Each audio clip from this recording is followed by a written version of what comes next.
Oke, sahabat Sonora, kita balik lagi di Top Karir on Sonora. Masih bersama saya Rara Kalesara dan juga Mas Bayu Janitra. Dan juga beberapa sahabat Sonora dan juga teman-teman dari Top Karir Indonesia yang sudah ikutan live kita ya. Di Yes. Sonora FM 92 gitu. Nah, kita lagi ngobrolin mengenai pandemi menghantam industri. Masih adakah kesempatan kerja? Tapi sebelum ke sana, Mas Bayu aman suaranya Ya, nggak muter-muter lagi? aman banget ini. Enak Udah sekali clear ini. ya? Iya. Oke, mantap, mantap, mantap, mantap. Nah, Mas Bayu, ini kalau Yes. menurut Mas Bayu nih, apa sih yang menjadi penyebab banyak perusahaan saat ini membatasi bahkan menutup proses perekrutan karyawan untuk saat ini? Ya, kalau yang kita pelajari memang yang satu adalah bergantinya prioritas, Mbak Rara. Ini yang paling umum ya. Karena prioritasnya for example gini. Tadinya perusahaan mengalokasikan anggarannya untuk marketing campaign. Untuk contohnya ya, kan spend di mana-mana tuh termasuk di Sonora, di mana. Terus kemudian Betul. pada satu titik ketika pandemi ini terjadi, perusahaan harus memilih bertahan atau terus keep spending dengan kondisi kayak gini. Padahal jualan mungkin terhambat ya. Kalau kita lihat contoh ya, kita bahas dua angle deh, barang dan jasa. Kalau dia bisnisnya barang dan dia non primer barangnya, berarti bukan bahan baku inti ya, kayak contohnya misalnya minyak goreng gitu ya. Kalau minyak goreng kan mau dalam kondisi apapun tetap laku gitu. Betul. Nah, misalnya dia non primer, maka kalau dia terkena dampak, kan berarti dia berhitung kan perusahaan. Oke, saya jualannya dropnya berapa persen misalnya. Nah, itu bisa kita hitung. Misalnya dropnya 90%. Nah, ketika drop sampai 90%, perusahaan itu harus reconsider gitu. Strategi apa yang mau diterapkan. Nah, banyak yang kita temukan bahwa begitu terjadi hal demikian, sebenarnya perusahaan tidak siap. Makanya terjadilah gelombang PHK, terutama kalau saya lihat yang paling terkena dampak tuh kan di pariwisata ya, Mbak Rara ya. Kemarin saya cerita sempat okupansi rate-nya di minggu pertama COVID hadir aja itu udah kayak drop hampir 60%. Jadi okupansi rate-nya cuma 40%. Di minggu berikutnya udah 80%. Berarti okupansinya cuma tinggal 20%. Jadi kebayang mereka harus survive. Sampai saya cerita kemarin kan beli filter air aja, filter air buat di hotel ya, itu mereka kesulitan.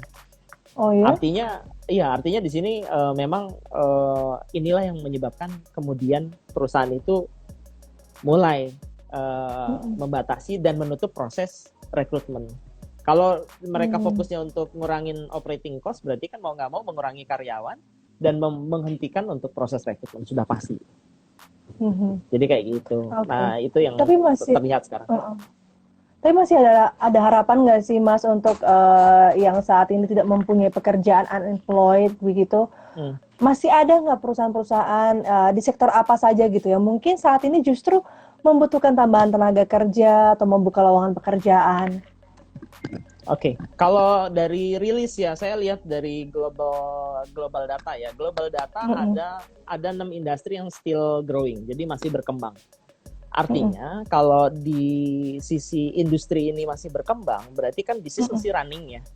Nah, kalau bisnis masih running, berarti tenaga kerja masih harus ada. Kalau nggak, dia nggak bisa penuhin kebutuhan. Ada 6 industri yang masih sampai detik ini masih growing ya. Yang pertama healthcare. Kemarin saya sempat cerita, healthcare itu include pelayanan kesehatan, termasuk kepada struktur yang menjadi ekosistem pelayanan kesehatan. Jadi pharmaceutical ya, obat-obatan, terus kemudian alat kesehatan ya, kayak alat kesehatan dan segala macam. Itu industri yang sedang growing. Yang kedua e-commerce. Kemarin saya lihat kalau nggak salah belanja pedagang online di Indonesia itu meningkat 240%. 240% peningkatannya. Jadi berarti di sini ada potensi dan e-commerce makin menjulang lah. Terus ada food and beverage. Kita lihat sendiri, memang food and beverage buat pelaku UMKM yang tidak punya akses online itu akan kesulitan. Tapi kemudian sekaligus menjawab pertanyaannya Mas Kadu Gede, kemudian jika mereka menemukan cara, mereka bisa survive dan bahkan lebih dahsyat lagi, saya bilang. Kenapa? Sekarang kita lihat banyak restoran tutup ya. Tapi mereka bisa survive dengan cara yang menurut saya sangat unik, yaitu adalah mereka fokus untuk melakukan shifting operation di mana memberikan kemudahan buat pelanggan. Ya, ada yang jual waralaba steak tuh yang terkenal ya, itu mereka sempat goncang, tapi kemudian mereka menemukan, oh saya bisa jual paketan steak dengan semua side dish-nya mentah, tinggal di grill.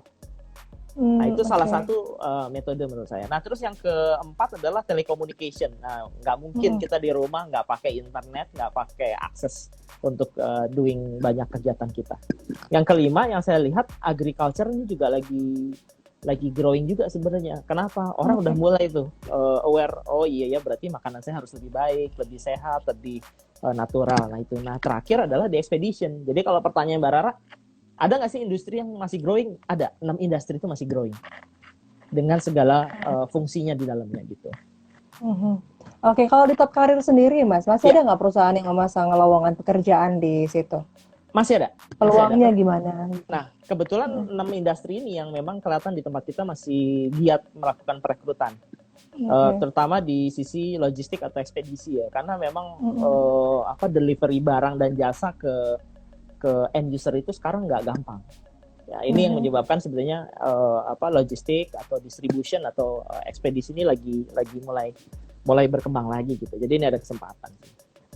Gitu. Oke. Jadi jangan berkecil hati ya, walaupun sepertinya ini udah banyak PHK di mana-mana gitu ya. Harapan semakin berkurang, tapi Anda harus jeli melihat bahwa masih ada 6 sektor yang disebutkan Mas Bayu tadi. Itu sekarang lagi sangat growing dan membutuhkan banyak karyawan begitu ya. Betul.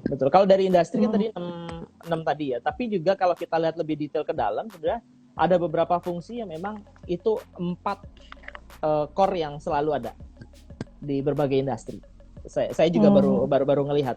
Yang pertama itu spesialis di sisi healthcare dan kaitannya. Contohnya gini, mungkin perusahaannya nggak di bidang healthcare ya, bukan di bidang kesehatan, tapi dia mengutamakan keselamatan karyawan. Kan itu butuh orang environment kan, yang mengerti tentang HSE kalau kita bilang. Nah, mungkin Mbak Rara ngerti tuh HSE itu.